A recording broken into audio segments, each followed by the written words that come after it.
जिस देश में करोड़ों लोग छुआछूत और भेदभाव की आग में जल रहे थे, वहीं एक व्यक्ति आया जिसने कहा, शिक्षित बनो, संगठित रहो और संघर्ष करो। जी हाँ, आज हम बात कर रहे हैं भारतीय संविधान के मुख्य शिल्पकार, महान समाज सुधारक और महान योद्धा डॉक्टर बाबा साहेब भीमराव रामजी अम्बेडकर की। आइए जानते हैं उनके जन्म से लेकर मृत्यु तक का प्रेरणादायक सफर। दोस्तों, आप देख रहे हैं SS property Prayagraj YouTube channel. अगर आप देश के महान व्यक्तित्वों की प्रेरणादायक कहानियां सुनना पसंद करते हैं तो वीडियो को लाइक और चैनल को सब्सक्राइब जरूर करें। डॉक्टर भीमराव अंबेडकर का जन्म 14 अप्रैल 1891 को मध्य प्रदेश के महू सैन्य छावनी में हुआ था। उनके पिता का नाम रामजी मालोजी सतपाल और माता का नाम भीमाबाई था। वे एक दलित महार परिवार में जन्मे, जहां छुआछूत और सामाजिक भेदभाव पूरी तरह हावी था। छोटे भीमराव ने बचपन से ही भेदभाव को महसूस किया। स्कूल में अलग बैठना पड़ता था, पानी भी अलग से पिलाया जाता था। लेकिन मंजिल उन्हीं को मिलती है जिनके सपनों में जान होती है। और भीमराव के सपने बहुत बड़े थे। शिक्षा काबिलियत की मिसाल। मुश्किलों के बावजूद भीमराव बेहद मेधावी छात्र थे। 1913 में उन्हें अमेरिका की कोलंबिया यूनिवर्सिटी में पढ़ने के लिए छात्रवृत्ति मिली। उन्होंने वहां से M.A. Ph.D. की डिग्री हासिल की। इसके बाद वे लंदन स्कूल ऑफ इकोनॉमिक्स गए और वहां भी कानून तथा अर्थशास्त्र में उच्च शिक्षा प्राप्त की। वे भारत के सबसे उच्च शिक्षित व्यक्तियों में से एक बने।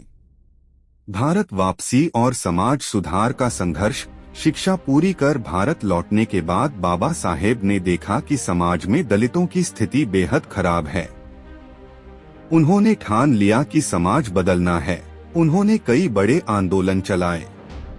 चावदार तालाब सत्याग्रह, महाड़ आंदोलन, काकाड़ माल आंदोलन, मंदिर प्रवेश आंदोलन। वे कहते थे, मैं किसी समाज की प्रगति उस समाज की महिलाओं की प्रगति से मापता हूँ। 1947 में भारत स्वतंत्र हुआ और 29 अगस्त 1947 को डॉक्टर भीमराव अंबेडकर को संविधान सभा की प्रारूप समिति का अध्यक्ष चुना गया। उन्होंने दुनिया का सबसे बड़ा और उदार संविधान तैयार किया। एक ऐसा संविधान जो समानता, न्याय और आजादी का संदेश देता है।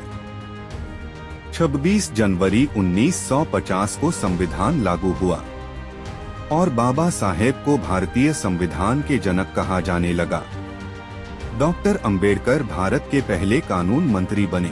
उन्होंने दलितों, मजदूरों, महिलाओं और कमजोर वर्गों के अधिकारों के लिए ऐतिहासिक काम किए।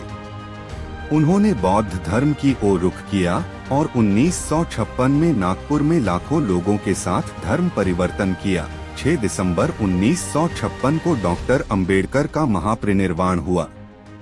लेकिन उनका विचार, उनका संघर्ष और उनकी सीख आज भी करोड़ों भारतीयों को दिशा दे रहा है।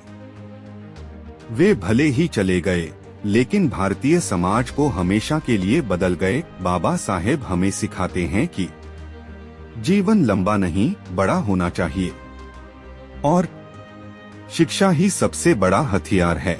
दोस्तों, अगर आपको डॉक्टर भीमराव अंबेडकर के इस प्रेरणादायक जीवन सफर की कहानी पसंद आई हो तो वीडियो को लाइक करें, शेयर करें। हम फिर मिलेंगे ऐसी ही प्रेरणादायक कहानी के साथ। धन्यवाद। हमारे वीडियो को देखने और चैनल को लाइक, शेयर, सब्सक्राइब करने के लिए आपका हृदय तल की गहराई से धन्यवाद।